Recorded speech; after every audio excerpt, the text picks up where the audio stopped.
महाराष्ट्राच्या ऐतिहासिक आणि सांस्कृतिक वैभवाचे प्रतीक असलेल्या छत्रपती शिवाजी महाराज यांच्या स्वराज्य स्थापनेचा साक्षीदार ठरलेल्या 12 किल्ल्यांना युनेस्कोच्या जागतिक वारसा यादीत समाविष्ट करण्यात आले आहे।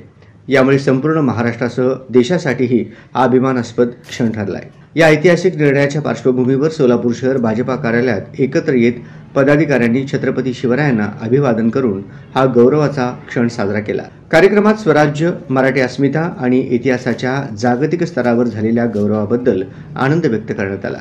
याप्रसंगी भाजपा अध्यक्षा सौ रोहिणीताई तडवळकर, सरचिटणीस पांडुरंग दिड्डी काका, विशाल गायकवाड, कार्यालय प्रमुख श्रीहरी मॅकल, चिटणीस शेखर फंड, माजी शहराध्यक्ष रामचंद्र जन्नू, भटके विमुक्त आघाडी संयोजक लक्ष्मण गायकवाड, ओबीसी मोर्चा सरचिटणीस Manoj Kalshetti, social media cell सहसंयोजक संकेत विभूते तसेच ज्येष्ठ कार्यकर्ते भाषाबाई शेख व अंबादास जाधव उपस्थित होते। कार्यक्रमाच्या शेवटी जय भवानी जय शिवाजीच्या घोषणाने परिसर दुमदुमून गेला।